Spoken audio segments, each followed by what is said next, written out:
Assalamualaikum warahmatullahi wabarakatuh.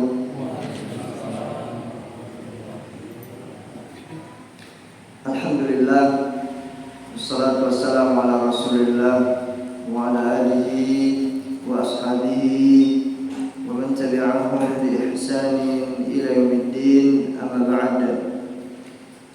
Allahumma 'allimna ma yanfa'una wanfa'na bima 'allamtana wa zidna 'ilma wa 'amala. Allahumma faqihna fid din wa 'allimna ta'wil. Allahumma ya mu'allima Adam wa Ibrahim 'allimna, wa ya mufahhima Sulaiman fahimna. Jamaah rahimani wa rahimakumullah. Pada malam hari ini insyaallah taala akan kita lanjutkan membaca, mengkaji satu kitab yang pada dasarnya kitab ini adalah kajian dari Syekh Muhammad bin Musa Al-Nasr rahimahullah ta'ala yang berjudul An-Nabi fi Baitihi, yaitu Nabi sallallahu alaihi wasallam di rumahnya. Sebelumnya sudah kita ambil pada poin yang ke-8, yaitu bersabar terhadap gangguan istri. Sabar terhadap gangguan istri. Akan kita baca sedikit tentang gangguan ini, kemudian kita akan masuk ke judul kita, yaitu ketawaduan Nabi sallallahu alaihi wasallam di rumah beliau kepada keluarga-keluarga beliau. Nah, beliau rahimahullah ta'ala mengatakan, wa qad balagha min sabri alaihi salam ala nisa'ihi annahunna atainahu yatlubna nafaqah. Ini sudah kita baca juga sebelumnya, tapi belum selesai. Bahwasannya di antara kesabaran Nabi sallallahu alaihi wasallam terhadap istri-istri beliau, bahwasannya Nabi pernah dimintai oleh istri-istri beliau nafkah, minta tambahan nafkah. Jadi istri-istri Nabi, mereka merasa kurang dengan nafkah yang Nabi berikan. Maka apa dampaknya? Istri Nabi minta tambahan nafkah, maka Nabi marah. Indaha hajarahunna syahran. Karena sebab itu Nabi sallallahu alaihi wasallam memboikot semua istri beliau selama 1 bulan. Jadi 1 bulan Nabi enggak kumpul sama mereka, tidak berhubungan badan, tidak diajak bicara oleh Nabi sallallahu alaihi wasallam. Minta tambahan harta. Kemudian Allah tegur istri-istri Nabi sallallahu alaihi wasallam, ditegur. Minta tambahan harta, Nabi marah, diboikot 1 bulan, enggak diajak bicara, kemudian enggak berhubungan badan. Akhirnya Allah tegur juga. Allah Subhanahu wa taala menurunkan satu ayat di dalam surat Al-Ahzab ayat 28. Ya ayyuhan nabi qul li azwajika in kuntunna turidna al-hayata ad-dunya wa zinataha fata'alin. Wahai nabi, itu Nabi kita Muhammad sallallahu alaihi wasallam, katakan kepada istri-istrimu, bukan 1 istri 2 istri, tapi semua istrimu, katakan kepada mereka, apabila kalian menginginkan kehidupan dunia, maka ke sini. Ayo sini, saya kasih, kata Nabi SAW. Kalau ingin kehidupan dunia, megahnya kehidupan dunia, kemewahan kehidupan dunia, ke sini, saya kasih, kata Nabi SAW. Akan tetapi apa? Umatti'kunna wa usarrihkunna sarahan jamilah. Tapi dengan dampak itu akan aku berikan kepada kalian mut'ah. Mut'ah itu apa? Yaitu harta yang diberikan kepada istri setelah terjadi perceraian. Itu namanya mut'ah. Makanya Nabi SAW, Allah menyebutkan umatti'kunna, akan aku berikan kepada kalian mut'ah. Maksudnya apa? Kalau kalian ingin kehidupan dunia, kesini aku kasih, tapi kalian aku ceraikan. Wa usarrihkunna sarahan jamila, dan aku ceraikan kalian dengan cara yang baik. Apa maksud cerai dengan cara yang baik? Cerai cara yang baik itu tidak melarang anak ketemu ayah. Jadi istri nggak melarang anaknya ketemu sama suaminya, kemudian suami juga nggak melarang anak ketemu sama ibunya atau istrinya. Ini adalah perceraian yang baik. Tapi perceraian zaman sekarang apa? Memutus hubungan anak dengan ayahnya, dengan ibunya, padahal mereka adalah ibu dan ayahnya. Jangan. Bagaimana caranya membuat anak itu benci? Ayah kamu itu jahat, ibu kamu itu jahat, jangan pernah bertemu dengannya, dia itu jahat. Akhirnya ditanamkanlah dalam benak si anak bahwasanya ayah jahat, ibu jahat, sampai dia besar nanti pun masih ada benih-benih dendam yang disampaikan kepadanya ketika waktu kecil. Jadi maksud menceraikan dengan cara yang baik itu apa? Yaitu tidak melarang anak ketemu sama ibu dan ayahnya. Kemudian Allah sebutkan wa in kuntunna turidinallaha wa rasulahu wad darul akhirah. Kemudian sebaliknya, kalau kalian ingin Allah dan Rasulnya dan hari akhirat, ingin surga, fa innallaha a'adda lil muhsinati minkunna ajran 'azima. Maka sesungguhnya Allah menjanjikan untuk perempuan-perempuan yang berbuat baik di antara kalian pahala yang besar. Pahala yang besar. Itu Allah sampaikan. Khitabul nisa Nabi sallallahu alaihi wasallam. Nah, ayat ini ditujukan kepada para istri Nabi sallallahu alaihi wasallam. Nabi saja tidak aman dari gangguan istri-istri beliau. Minta tambahan nafkah, padahal Nabi itu sudah mencukupkan, sudah memberikan nafkah, makan, pakaian, rumah, sudah Nabi SAW berikan, tapi nggak merasa puas. Yang namanya perempuan, demikianlah perempuan. Kalau kita ingin meluruskan perempuan patah, maka apa yang harus kita lakukan? Kita nikmati kebengkokan perempuan. Suka ngambek, suka ngoceh-ngoceh gak jelas, suami baru pulang ngoceh-ngoceh, ya kita nikmati saja sambil kita didik. Nah, dalam mendakwahi keluarga, contohnya istri kita gak mau didakwahi, jangan kita berharap istri kita itu dari kebiasaan buruknya langsung berubah secara instan ke arah yang lebih baik. Itu mustahil, kecuali Allah berikan rahmat kepadanya. Itu butuh waktu. Jangan kita ingin saya dakwah hari ini, besok sudah tobat, besok sudah dapat hidayah. Gak bisa. Sebagaimana kita dakwah sama perokok, nah itu butuh waktu lama. Gak bisa kita berdakwah cuma 2 kali pertemuan sama dia, atau kita duduk ajak ngopi, makan gorengan, kemudian dia langsung berubah besok. Itu mustahil. Itu mustahil. Maka siapa yang pengen dakwah seperti itu, maka dia termasuk orang yang bodoh. Kata Syekh Shalih Al-Utsaimin rahimahullah ta'ala. Gak bisa.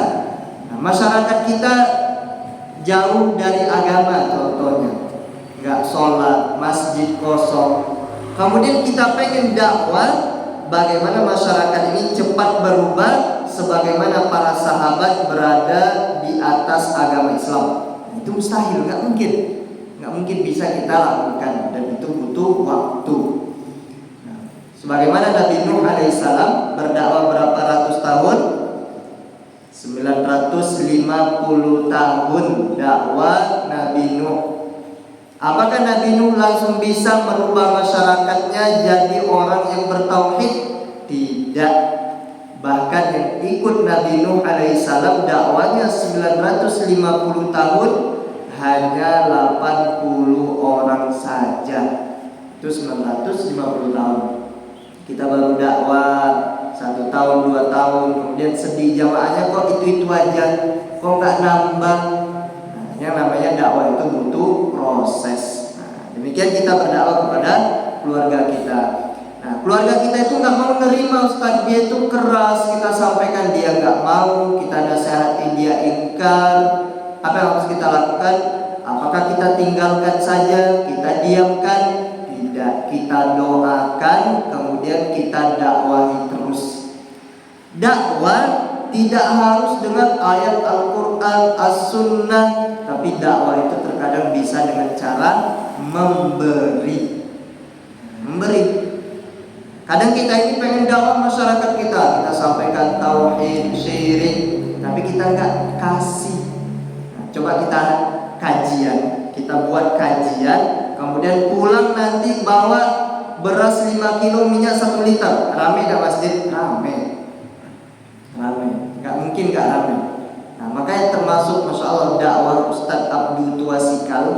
Beliau itu dakwah yang mana nanti mengundang jamaah-jamaah yang kadang ibu-ibu itu jilbabnya yang pendek-pendek saja.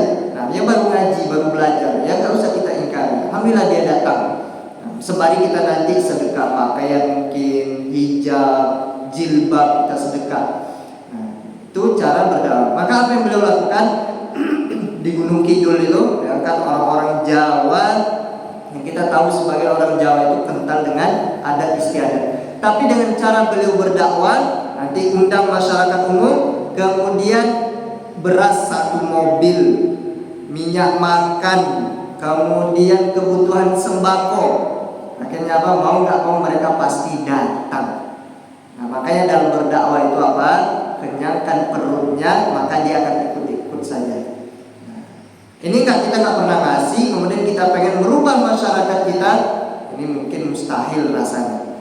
Nah, kecuali memang 1 atau 2 orang akan ikut. Tapi kalau kita kenyangkan perutnya, antum mau bahas apa kata Ustaz Haris Abu Novel, mau bahas syirik, mau bahas bid'ah, dia akan ngangguk-ngangguk saja. Oh iya.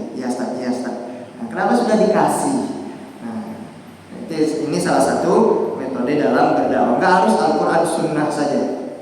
Nah, memang itu penting, tapi sesekali dakwah itu perlu dengan memberikan perhatian kepada orang yang ingin kita dakwahi, dengan memberi duit, contohnya memberikan bantuan sembako dan yang selainnya. Kemudian, ini diantara gangguan yang diberikan oleh istri-istri Nabi SAW kepada Nabi SAW.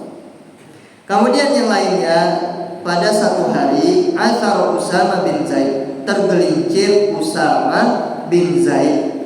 Nah, Usama bin Zaid ini beliau adalah dulu sebelum dilarang oleh Allah Subhanahu wa taala, Usama bin Zaid ini adalah anak angkat Nabi SAW.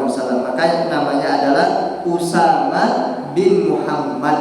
Nah, Usama bin Muhammad, tapi dihapuskan oleh Allah Subhanahu wa taala. Enggak ada istilahnya ayah angkat, anak angkat, itu enggak ada.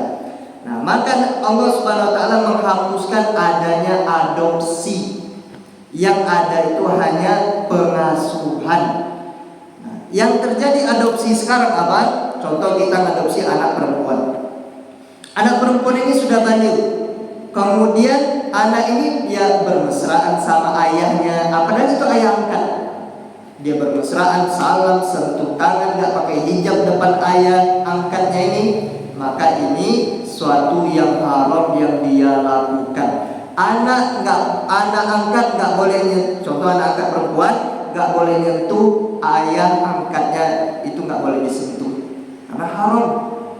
Gak ada istilahnya anak adopsi, tapi ada istilahnya ngasuh anak. Nah, tapi adopsi sekarang apa? Bagaimana ayah angkat ini membuat anak itu kalau sudah besar dia gak kenal lagi sama orang tuanya. Walaupun anak itu berdoa Allahumma gfirli wali walidayya warhamhuma kama rabbayani shaghira. Doa itu untuk ayah angkat, ibu angkatnya, atau untuk orang tua kandungnya? Orang tua kandungnya. Nggak ada sama mereka, kecuali dia mungkin, ya Allah, apabila bapak ini, bapak itu secara personal disebutkan dalam doa, insya Allah ampunkan. Tapi kalau dia mengucapkan Allahumma gfirli sampai akhir, itu kembali doanya kepada orang tua kandungnya.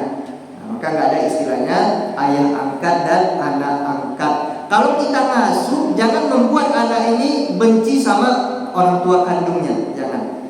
Nah, jadi kalau kita mengadopsi anak laki-laki, ya ibu kecuali disusui. Kalau sudah disusui 3 kali kenyang, maka ibu persusuan boleh disentuh. Tapi kalau kita hanya sekedar ngasuh, kemudian pakai susunya susu formula, maka ibu yang ngasuh dia dari kecil, ibu angkat ini nggak boleh menyentuhnya ketika anak itu sudah baligh, nggak boleh, hukumnya haram. Nah, ini harus hati-hati juga bagi keluarga kita yang melakukan adopsi anak. Demikian juga untuk wali nikah, ayah angkat nggak bisa jadi wali nikah anak. Contohnya dia mengadopsi anak laki-laki, kemudian dia ingin menikahkan anak ini, nggak sah, karena dia bukan orang tua kandungnya. Dia bukan orang tua kandungnya. Nah, contohnya anak perempuan diangkat oleh seseorang, kemudian jadilah dia sebagai bapak angkat, maka dia nggak sah menikahkan anak perempuan itu karena dia bukan wali sahnya. Nah, ini tidak dibenarkan di dalam agama Islam. Nah, oleh karenanya Usama bin Zaid, maka beliau ini adalah dulu jadi anak angkat Nabi SAW, kemudian Allah tegur nggak boleh, akhirnya dihapuskan di dalam agama Islam. Wa huwa Rasulullah sallallahu alaihi wasallam. Usama ini merupakan kecintaan Nabi sallallahu alaihi wasallam dan anak kecintaan Nabi sallallahu alaihi wasallam. Kemudian pada suatu hari beliau tergelincir di pintu sehingga wajahnya, tergelincir maksud wajahnya itu luka, jatuh di pintu. Faqala Nabi sallallahu alaihi wasallam li Aisyah. Nabi ngomong sama Aisyah, amiti anhul adha, wahai Aisyah, tolong bersihkanlah darah itu dari wajah Usama. Fataqaddarathu, yakni asabaha syai'un minal qaraf. Kemudian Aisyah ini merasa jijik, mungkin lukanya agak besar, kemudian darah banyak. Kemudian Aisyah merasa jijik untuk membasuh wajahnya, membersihkan wajah tadi merasa jijik, atau untuk menghilangkan darah tersebut dari Usama, menyentuh wajahnya. Aisyah merasa jijik.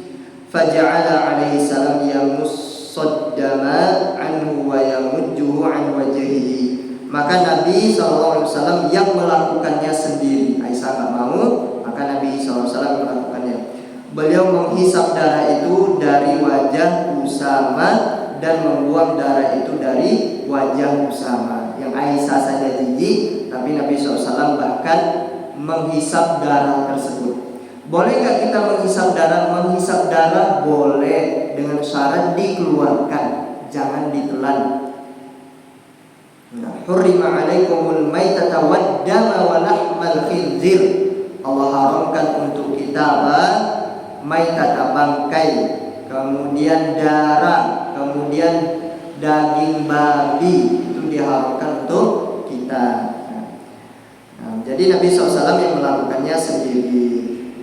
Fama qama 'alaiha darban bil yamini washimal. Walaupun Aisyah enggak mau, kan disuruh istri, disuruh, wahai istriku tolong bersihkan. Tapi Aisyah enggak mau, maka Nabi SAW walaupun Aisyah enggak mau, beliau tidak memukul Aisyah dengan tangan kiri atau tangan kanan. Nah, ini termasuk gangguan juga kepada Nabi SAW. Disuruh ini tapi enggak mau, tapi Nabi SAW tetap bersabar. Wala syatamaha wala zajaraha. Walaupun Aisyah demikian, Nabi tidak mencela Aisyah dan tidak melarang Aisyah. Bal basyara hadza bi nafsihi. Tapi Nabi SAW yang melakukannya walaupun Aisyah tidak mau, walaupun Aisyah tak mau. Nah, beliau sabar dengan tindakan istrinya. Contohnya kita minta tolong buatkan teh deh, kemudian dia nggak mau, mungkin capek, ya sudah kita buat sendiri. Jangan ngamuk-ngamuk, banting piring, banting gelas, padahal yang beli kita bukan istri. Nah, jadi sabar. Kemudian Nabi SAW mengatakan, "Lau kana Usamatu jariyata lahallaituhu wa kasautu hatta unfiqahu ya'ni uzawwijuhu." Nabi SAW mengatakan, kalau seandainya Usama adalah seorang perempuan, sungguh aku akan memberikannya perhiasan dan aku memberikannya pakaian hingga aku akan memberikannya nafkah, yakni uzawwijuhu. Artinya adalah aku akan menikahkannya. Nah, ini kalau seandainya Usama itu perempuan, saking cintanya Nabi Sallallahu Alaihi Wasallam kepada Usama. Nah, inilah akhlak Nabi Sallallahu Alaihi Wasallam.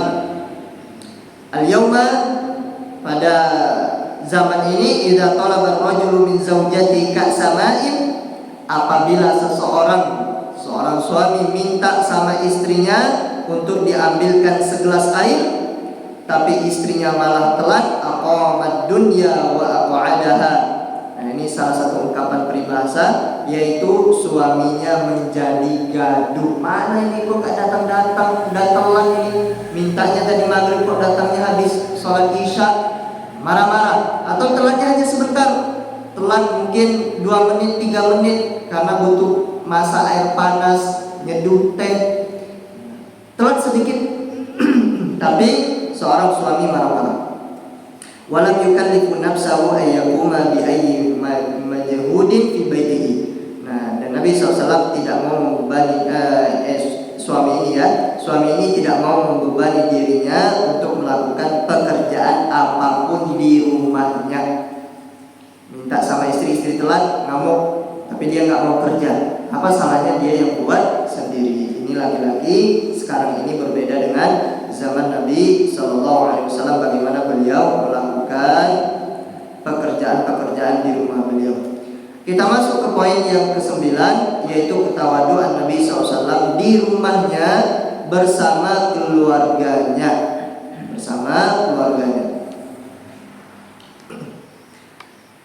Di antara kebiasaan Nabi Sallallahu Alaihi Wasallam juga di rumah beliau, makan apa yang beliau dapatkan.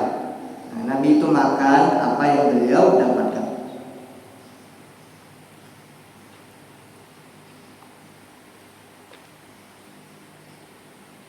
Di antara kebiasaan Nabi Sallallahu Alaihi Wasallam juga di rumah beliau makan apa saja yang beliau dapatkan.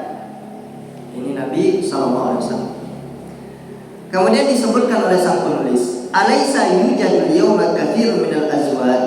Bukankah di zaman sekarang ini ada banyak suami yang memukul istri-istri mereka dan mencela istri-istri mereka dan melaknat istri-istri mereka bisababi annahunna qasarna fit tabaqi aw ta'akharna, disebabkan adanya kekurangan para istri dalam masakan itu kurang.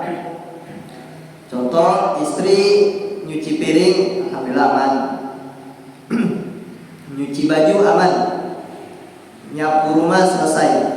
Adapun dalam masalah masak mungkin dia memiliki kekurangan. Akhirnya suami pukul, suami cela, suami melaknat, atau istri ini telat. Seharusnya kita pulang kantor, istri sudah selesai masak, ternyata masih masak. Akhirnya marah-marah, ngamuk dan memukul istri. Nah, ini banyak di zaman sekarang ini, kata sang penulis. Bahkan telah sampai kabar kepadaku dari sebagian suami. Sebagian suami itu terkadang sampai-sampai mengambil sebuah panci dan menumpahkannya, padahal panci itu sedang mendidih, dan dia tumpahkan di hadapan istrinya. Di sini disebutkan ala ra'si zaujati. Nah, ini maknanya dua. Bisa saja panci yang lagi mendidih tadi ditumpahkan di hadapan istri, atau memang ditumpahkan di kepala istri. Nah, ini jauh dari sunnah Nabi Sallallahu Alaihi Wasallam. Ini didapatkan oleh Syekh Muhammad Musa Al-Nasir rahimahullahu ta'ala. Ini yang didapatkan oleh beliau. Mengambil panci, kemudian panci itu sedang mendidih dan ditumpahkan di hadapannya, maksudnya dalam keadaan marah ditumpahkan di hadapan istri atau di atas kepala istri. Betapa terzoliminya wanita seperti ini. Makanya kita sebagai suami, ada anak perempuan, kita pilih untuk anak kita itu akhlak calon suami yang baik. Akhlaknya dulu. Akhlaknya bagus, insya Allah tauhidnya bagus, sunnahnya bagus. Tapi kalau dia katanya tauhidnya bagus, kemudian sunnahnya bagus, akhlaknya bagus, di luar rumah. Kalau akhlaknya bagus di luar rumah, tapi di dalam rumah nggak bagus, nah ini kita hati-hati. Jangan nikahkan anak kita sama perempuan, laki-laki seperti ini. Banyak laki-laki itu kalau di luar rumah lemah lembut, tapi kalau dalam rumah seperti ini, berbuat kasar kepada istrinya. Betapa terzoliminya wanita seperti ini, kata beliau. Ma'amsali ulaika rijal al-li'am, bersama dengan laki-laki semisal mereka, yaitu mereka laki-laki yang hina. Dan terkadang dia hamburkan isi panci tersebut. Ini sebagai lelaki sekarang, tadi mendidih, kemudian dia tumpahkan, dan sekarang dia hamburkan karena makanan tersebut tidak membuatnya senang. Tumpahkan, tidak lemak, tidak enak, akhirnya ditumpahkan, mungkin dilempar, dibanting. Nah, ini sebagian suami sekarang. Hal hadhihi akhlaqul muslimin.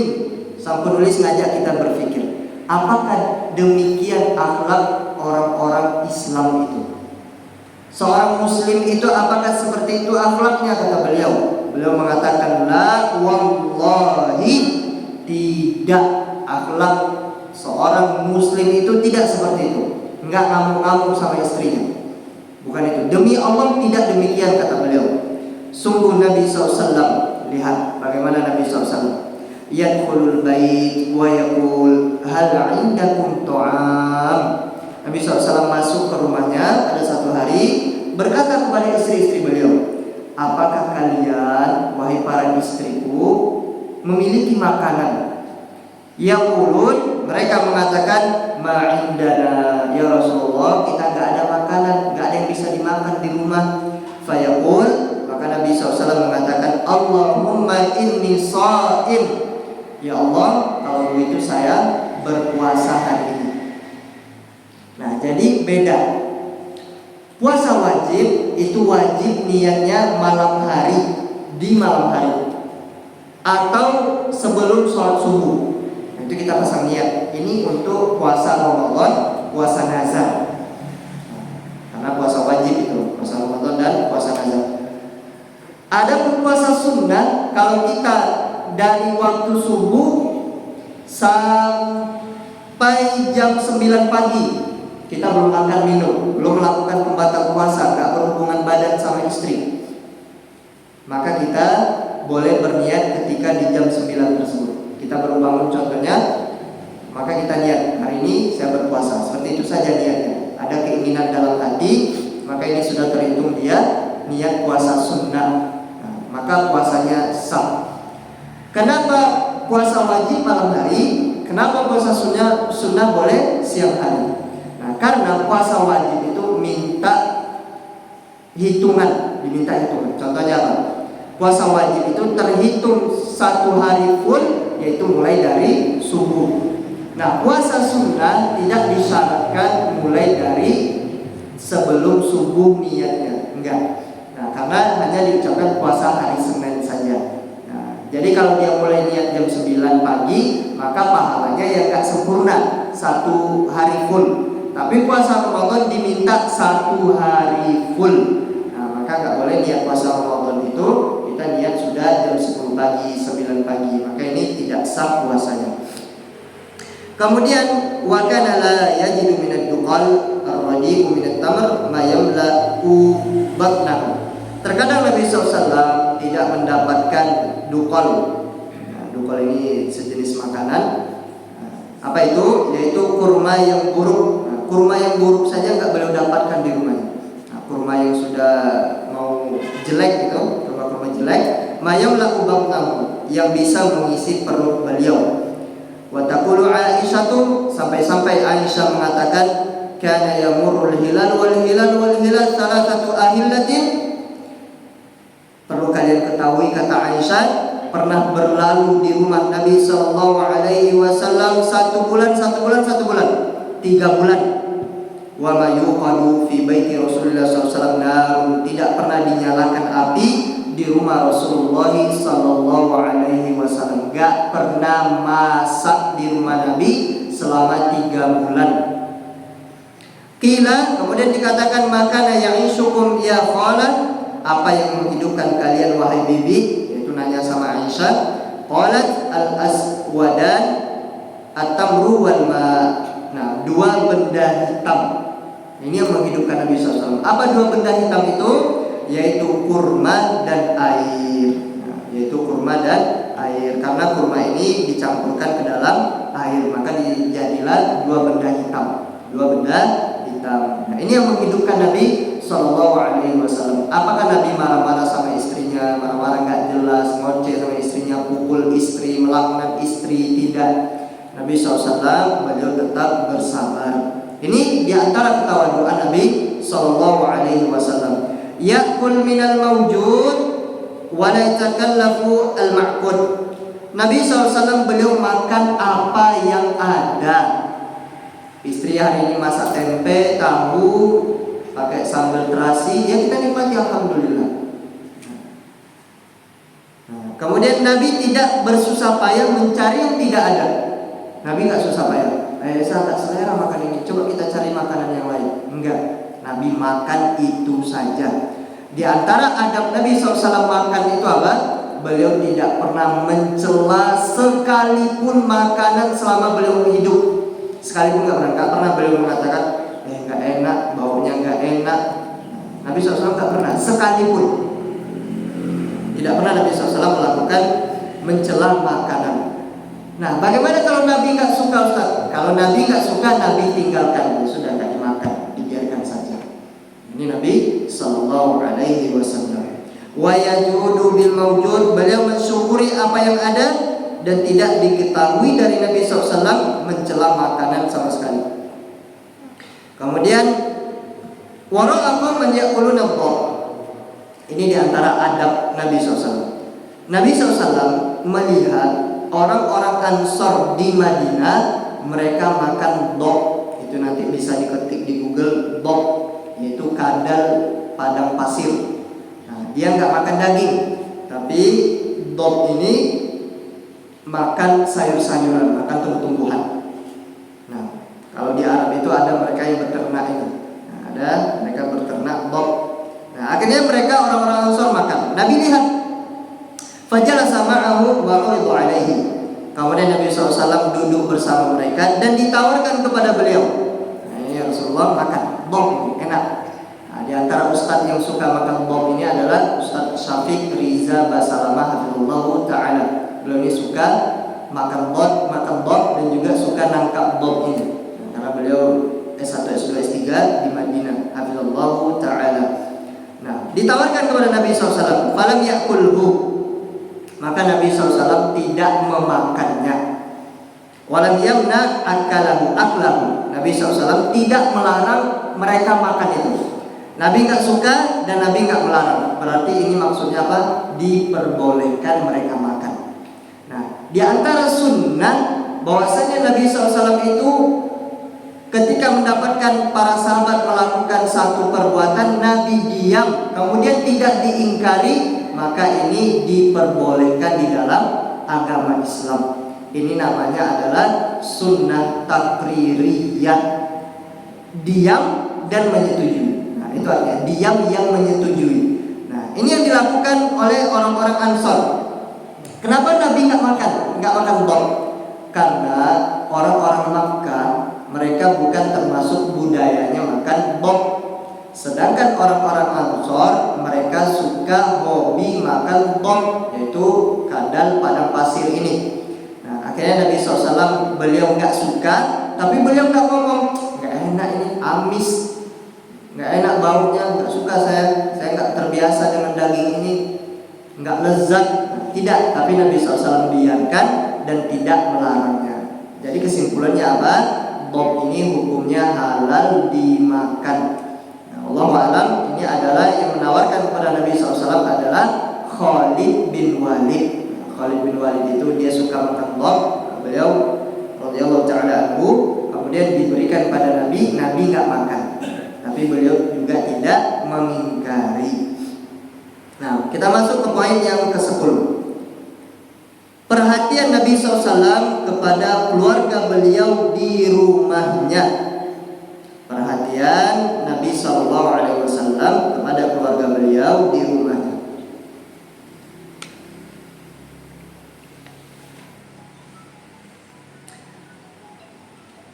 Sampai-sampai di antara bentuk semangat Nabi kepada keluarganya, bahwasanya Nabi SAW memerintahkan mereka dengan semua kebaikan, bikuli khairin, dengan semua kebaikan.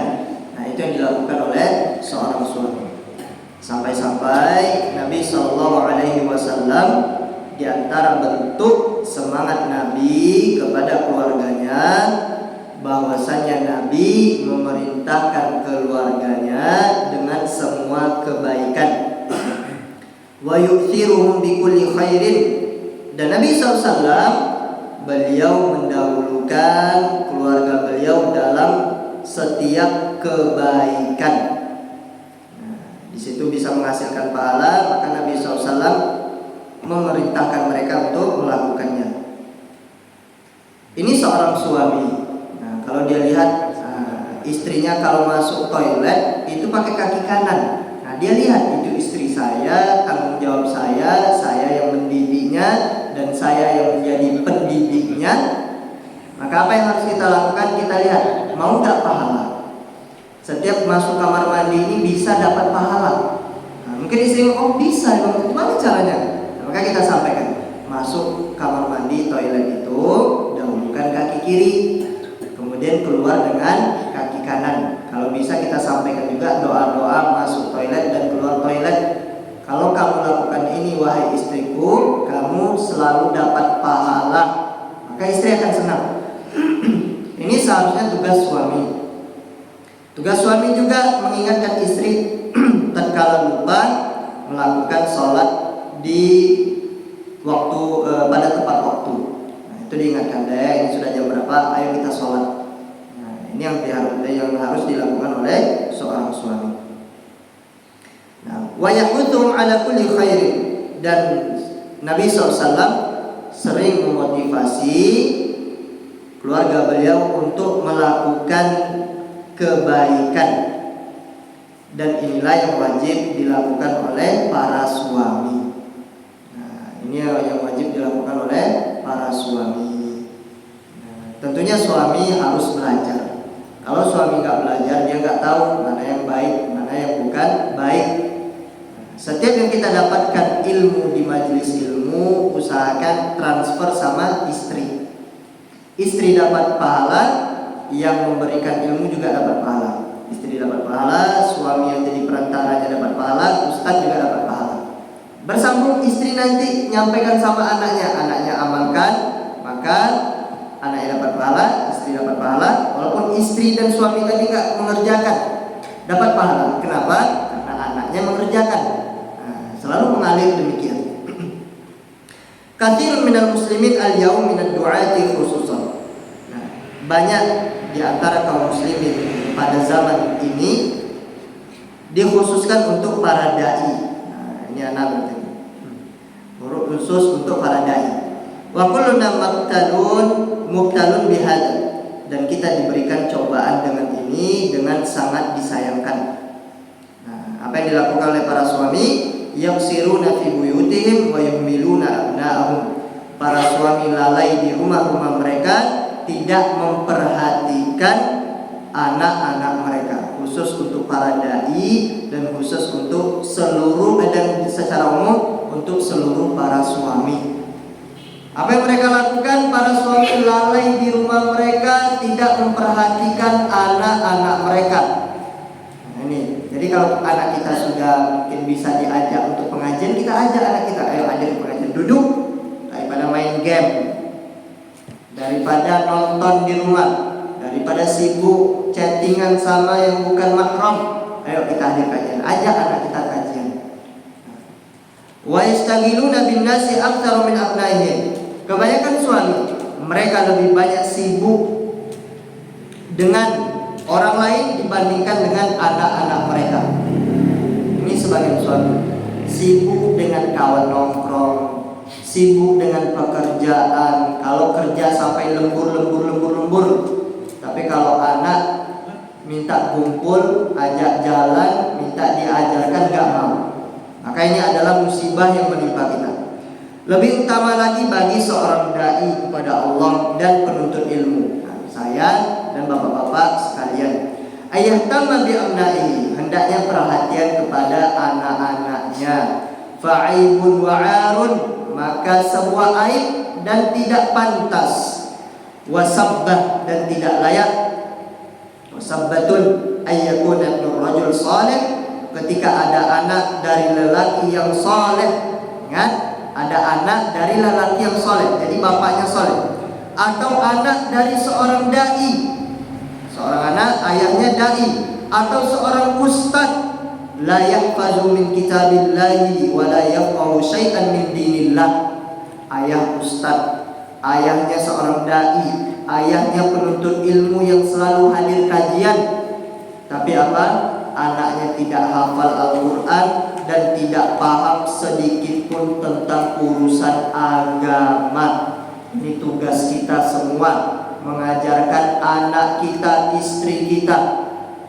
Jangan sampai kita pintar, keluarga kita malah bodoh. Na'udzubillahi min dzalik. Ini kan sudah dicatat, ditulis pakai bahasa Indonesia yang saya terjemahkan.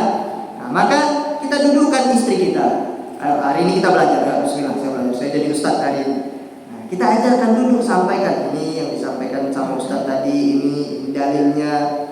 Nah, makanya kalau kita hadir kajian, kalau kita nggak bisa ngikuti semua apa yang disampaikan ustaz, khususnya dalil Al-Quran dan Sunnah, maka kita tulis dulu. Ustaz menyebutkan Al-Ahzab ayat 28, ditulis dulu surah Al-Ahzab 28. Nanti di rumah kita tulis ayatnya. Nah, tentunya kalau di kajian itu nggak sempat. Nah, kita baru nulis ya ayyuhalladzina, ustaznya udah selesai. Nah, ini nggak sempat. Nah, maka ini tanggung jawab kita bersama. Maupun ustaz, seorang dai, seorang penuntut ilmu, seorang suami, dia wajib mengajarkan anak-anak mereka. Dan lebih parah lagi apa? Wa antakuna zaujatu syekh aw da'i ila Allah aw talibil ilmi min ajhalin nisa. Dan termasuk aib yang paling besar ketika ada istri seorang syekh, istri seorang dai, istri seorang penuntut ilmu, namun dialah wanita yang paling bodoh. Suami ustaz, suaminya syekh, suaminya penuntut ilmu, hadir kajian terus, dipercaya. Tapi apa? Istrinya ternyata adalah wanita yang paling bodoh. Nah, ini apa? Ini menyelamatkan diri sendiri namanya. Padahal Allah menyampaikan ku anfusakum wa ahlikum naro. Selamatkan diri kalian, memang diri kita dulu. Tapi jangan lupa, jangan dilupakan, selalu diingat, selamatkan keluarga kalian dari api neraka Allah Subhanahu wa taala. Dan terlebih utama lagi, ayyuksiru ahlahu wa abna'ahu bil khairi wa ilmi. Berapa lagi sisa waktu? 1 menit. Nah, ini mau tanya apa ini? Nah, insya Allah cukup sampai di sini. Insya Allah nanti kita lanjutkan di poin berikutnya. Tapi tersisa sedikit lagi masalah ini. Nah, barakallahu fikum jami'an. Silakan kalau ada pertanyaan. Kalau tidak kita tutup. Ada pertanyaan? Wih, ditulis. Nah, silakan.